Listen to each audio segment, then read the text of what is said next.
Hi guys, welcome back.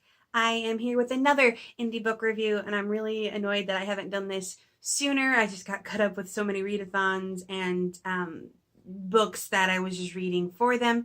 So this time I actually got it, and I am reviewing Cenote City by Monique Quintana. This is how do I describe this?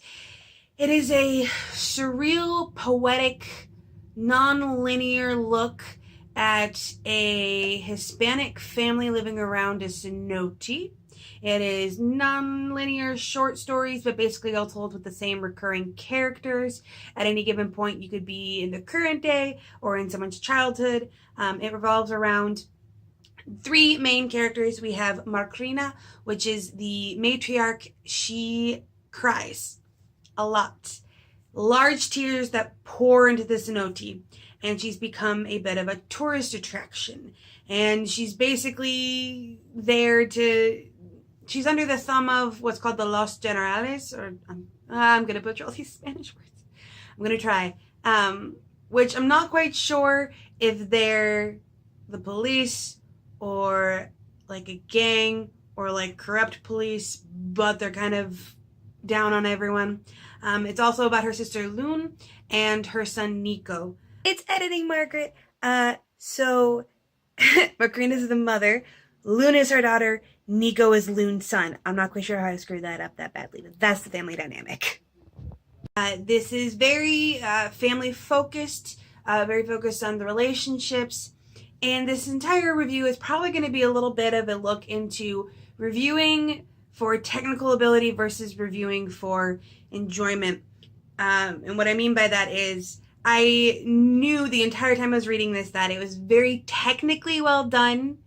However, I was also very well that it was not my cup of tea personally. And so there's sort of like these two warring ideas in my head of how much do I take into account my own enjoyment versus the actual technical written aspect of the book. Now for me, I don't read a lot of surreal stories. I don't read a lot of ultra poetic stories in that the poetry is part of the story and not just the writing style. And I found myself confused a lot of the time, kind of trying to figure out what's a metaphor and what's literal. I believe there's one point where Lune is looking back and thinking through this time that her father tried to leave her mother, tried to leave Marcrina, and something about how Marcrina's lies came out of her mouth like insects and he ate them, and that kind of thing. Where it's like, is that supposed to be a literal part of the story, or is that a poetic metaphor? It was a little bit confusing for me, but I don't read this kind of thing very often, and so someone who maybe does would have a better understanding of that. My look with poetry is very much the standard poetry books where every page has a poem, which probably I should branch out of. The other struggle, and this is, okay, I'm going to try to word the same way as possible. I am white, obviously. My interactions with Hispanic culture in depth, as opposed to just the various Hispanic people I've met, are two different instances. The Day of the Dead festivities they have at the local art museum that I have volunteered for, and the Latin American Heritage Festival they have in Des Moines, Iowa that I have gone to. So it's safe to say I have not delved very far into this. And I believe that you might need to have some background to get the full look of this book. There is an index in the beginning that gives you the entire family, and that gives you some definitions. It tells you what a cenote is. For those of you who don't know, it's basically a giant hole in the ground caused by the limestone, and it's very, very common among both South America and Central America.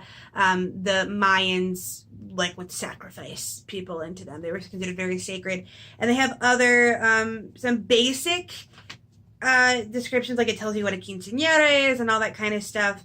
But there's also just cultural aspects that I feel like didn't quite resonate with me as much as someone else, and I know that it resonates with people within the culture. I was looking through other reviews, and I saw one who was from another Hispanic girl that was talking about how, oh yeah, this description of this girl on page whatever, she goes, I know girls like that. So from other people who are in the culture are very much saying that this is very much indicative of the culture it's in. For me, I'm trying to remember, like, wait, what's a clown of everything again? And all of that kind of stuff took me out of it, and I had to do a little bit of rereading. But again, white. I don't, this is kind of my wake-up call that maybe I need to. Maybe I don't know as much about this as I thought. They also had some things about a little talk about the Day of the Dead, which I did not know about. Some facts about the day that I thought I had right and I didn't.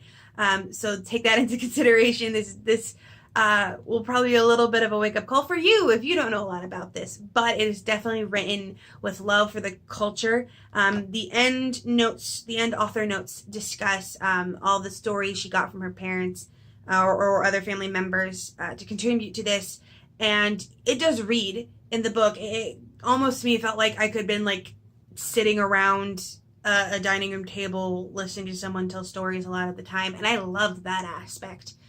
So in general, technically fantastically done. My personal enjoyment based on my lack of knowledge, and it's still really kind of sad, not quite as much. And so I've kind of, as for an actual star rating, I'm kind of averaging it. So my enjoyment was a 3 just because of all the rereading, but the technical aspect is a 5, so I averaged it to a 4 if I combine both of those things. However, I would still very much suggest you look into this. I had a lot of fun like rereading the certain parts where it was like the little descriptions of things were well done. I loved the interactions between Loon and her friends. There is LGBT representation in this, and I loved that. Was it Stevie? Is it Steve or Stevie? I do not remember which one. Let me check. Stevie. So I love Stevie. He was probably one of my favorites. There was a mariachi band at a quinceañera. Like, it's very much in the culture. So do not let my ignorance push you away from this. I would still very, very much pick it up. Thank you so much to Monique for sending me this. It was so awesome. I will never, ever, ever get tired of indie authors being willing to share their books with me for review, because I know you don't have a lot of copies and it's all out of pocket. And so thank you so much. If you would like to buy this, I will have it in the description. If you've read this or you're interested in indie books, please let me know. Subscribe if you're interested in indie books. I've got at least 2 or 3 more indie themed episodes coming within the next month. Ideally, I want to get more indie book content out. Also, tell me how much you're loving my ring light setup now, because I'm so happy my husband got this for my birthday. But with nothing else to say, I hope you have a wonderful day and a marvelous tomorrow.